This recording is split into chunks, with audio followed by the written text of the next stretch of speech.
Quand on a pris connaissance du sujet qui est faites bouger les mobilités, on a tout de suite pensé au quotidien des 4,1 millions de Parisiens qui prennent le métro chaque jour avec des quais surbondés et on s'est dit c'est plus possible, il faut faire bouger la mobilité urbaine. La ville de demain doit faire face à cette surpopulation et cette congestion des flux et du coup nous souhaitions par l'intermédiaire de notre projet résoudre ce problème, lisser ce flux de passagers et le rendre totalement continu et ininterrompu.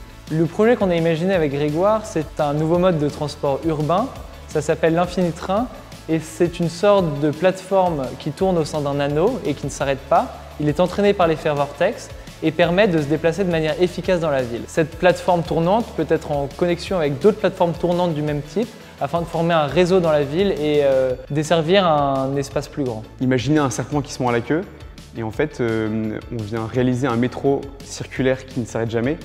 Il faut oublier tout ce qui est arrêt de transport et correspondance. Le but de ce projet, c'est de permettre à une personne de relier un point A à un point B sans s'arrêter à toutes les stations intermédiaires. Aujourd'hui, nous sommes complètement dépendants des horaires des transports et donc par l'intermédiaire de l'Infini-Train, nous voulons effacer ces horaires-là, repenser le transport en le pensant par du 1 par 1 et non plus du mass transit et ainsi on rend complètement indépendant l'usager au sein du flux continu de transport. On vient privilégier le temps à la distance. Grâce à notre Infini-Train, nous pourrions gagner environ 50% de notre temps de transport quotidien. Nous sommes partis d'une célèbre citation de Gunther Pauli qui nous explique que nous voulons tout faire tenir dans des compartiments bien ordonnés, mais la nature nous démontre tous les jours que si la plus courte distance entre deux points est bien la ligne droite, la route la plus rapide et la plus rationnelle suit les tourbillons d'un vortex. Une fois lancé à sa pleine vitesse de 20 km/h, le mouvement est entretenu par cet effet vortex et il ne demande quasiment pas d'énergie. Le défi auquel on a fait face, c'était d'imaginer une solution pour monter et pour descendre de l'Infini-Train. Donc nous sommes partis de l'étude qui a été faite sur les tapis roulants que nous connaissons tous actuellement.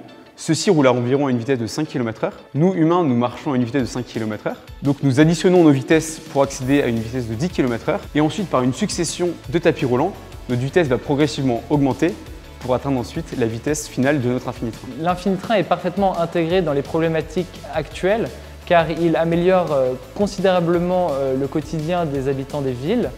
Il est écologique et en plus il est économique dans la mesure où sa consommation d'énergie est faible. Donc, suivre un cursus ingénieur aujourd'hui m'a ainsi permis d'engranger un bagage technique et ainsi de pouvoir répondre aux problématiques actuelles. Participer à ce concours était un véritable challenge pour nous parce que rendre intelligible cette idée avec des solutions techniques, un schéma en 3D et tout, c'était pas facile. Il fallait convaincre le jury que notre idée était bonne.